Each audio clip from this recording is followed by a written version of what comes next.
Listen, fellas, let me put you on game real quick. One of the fastest ways for a dad to feel lost in the delivery room is during an induction. They start throwing around words like Cytotec, Pitocin, unfavorable cervix, or failure to progress, and before you know it, your partner is exhausted. The nurses and doctors are moving fast, and you're standing there thinking like, what is actually going on right now? Look, I've been that dad. And after my experience, I promised myself that no father connected to me would ever walk into that type of situation uninformed or alone. So let's break this down.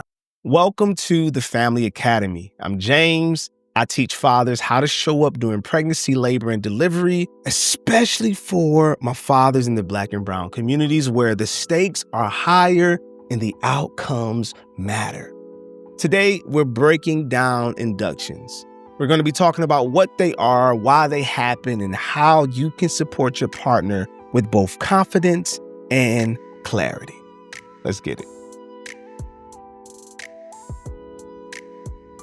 All right, so let's start this off with the basics.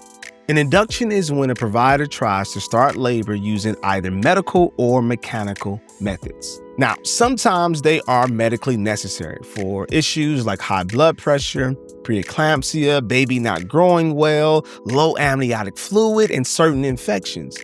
In those cases, an induction can help keep both mom and baby safe. But other times, inductions happen because of, convenience, right? The provider schedule a holiday weekend coming up, someone saying that they're just ready to be done, or simply because the due date has passed. And yes, inductions rates do go up during certain holiday seasons around Thanksgiving, Christmas, and New Year's when staffing gets tight and family obligations pull providers away. But as a dad, we have to understand the difference. We got to understand the difference between necessary inductions and convenience inductions. Both exist, and they are not the same thing at all. Let's talk about something not many people really take the time to explain to fathers, but it changes everything, and that is called the Bishop score. Think of the Bishop score like a scouting report before a big game. It tells the provider how ready your partner's body is for labor and how successful an induction is likely to be. The Bishop score is broken down or made up of 5 different components. Now, we won't go extremely deep in all these components, but let's break it down a little bit real quick. Up first, we have dilation. That talks about how open the cervix is. This is measured in centimeters, right? 0 centimeters means that it's closed. 1 to 2 centimeters is early. 3 to 4 is early active labor. And 5 centimeters and up is active labor. Up next, we have effacement, how thin the cervix is. And this is measured in percentages. 0% means it's extremely thick.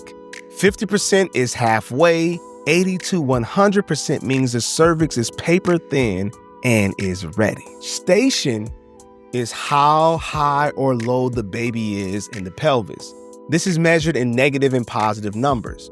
-3 means the baby is high. -2, baby's dropping down. 0, the baby has engaged with the pelvis. And +1 or 2 means the baby is getting close and delivery is almost here. Number 4 talks about consistency. That's talking about how soft the cervix is. Firm means it's not ready. Medium means it's softening.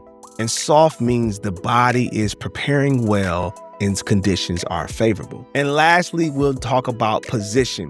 That is where the cervix is facing. A posterior facing means it's towards the back. A mid position is moving forward, and an anterior position means it's ready for birth. The Bishop score ranges from 0 to 13. That 0 to 4 range is unfavorable. Like the body is not ready, An induction at this stage is usually long and intervention heavy. Now, 5 to 6 is moderately favorable, right? Progress is possible, but it still may take some time. Now, the favorable range is 7 to 13. This means that the body is ready, and during this time, an induction is more likely to be smooth and effective. So why does this matter for dads? Look, if your partner's bishop score is low and a provider is still pushing an induction, that means you may be in for a longer process of more interventions and more points where you will have to make strong, sound decisions. Now, your job isn't to calculate that number. Like that's not your job to be in there trying to do math, but you need to know what's going on with it. Your job is to ask the questions. What's her bishop score? And what does that tell us about our options? If they can't explain that to you clearly, that's your cue to slow the room down. Look, bro, you're not an inconvenience when you ask those types of questions. Ask questions until you and your partner understand. Ain't nobody worried about the doctors and them feelings. All right, look, here's the reality, yo. I didn't go super deep on each individual part of the score because I didn't want this entire video to turn into a full-out childbirthing class. But if you want it, I will make a video strictly breaking down the bishop score step by step. Drop a comment that says bishop, and I'll make that the next upload. If I get enough of those comments, I'll make it the next upload, Now, once you understand why inductions happen and how ready the body is, now we can break down the two main categories of how these inductions generally happen. Those two categories include mechanical and medical. Let's take a look at mechanical. Mechanical methods involve things like membrane sweeps, a Foley balloon or cervical balloon. These physically encourage the cervix to open or soften. Now, when we talk about medical methods, these include things like Cytotec, Cervidil, Pitocin, and the breaking of the waters. Each of these has its benefits and risks. Some work better early. Some work better when the cervix is already favorable. Some cause strong contractions quickly, and some require close monitoring. As a dad, your job isn't to know every single thing about every single method, but you should be familiar enough with them so that when it's mentioned in the room, you're not completely lost. You understand where things are headed, and you understand how you need to show up and advocate during that time. And in my opinion, there are 3 questions every father should ask before an induction begins, or if that induction needs to change directions. First question is this: what is the medical reason for this induction or intervention? 2, what are our alternatives? Like, sometimes you can wait and things get better. Sometimes you can try something less invasive or a bit more gentle, or sometimes monitoring is just enough. Thirdly, you need to ask, what is the bishop score and how does it impact the plan? Look, if the score is low, you prepare for more steps. If the score is high, you expect smoother progress. These questions don't make you confrontational, they make you involved. Let me tell you why I care so much about this.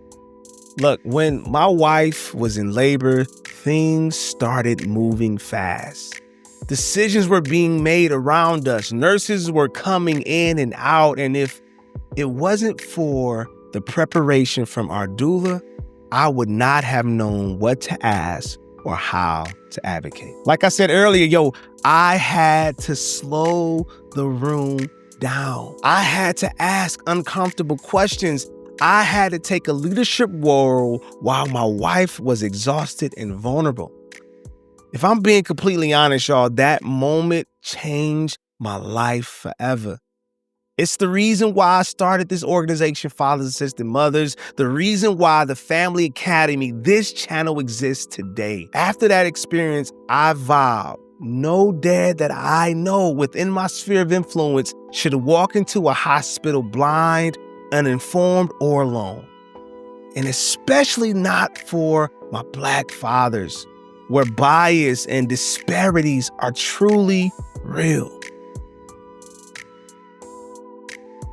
If this helped you and you feel more prepared already, this is just the beginning. Yo, I'm hosting a full induction webinar soon where we will break down real scenarios.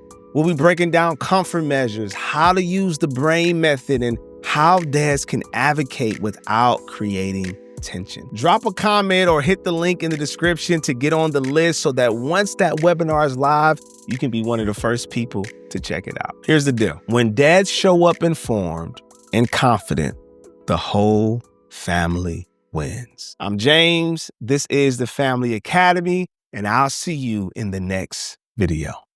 Yeah, I know what it is.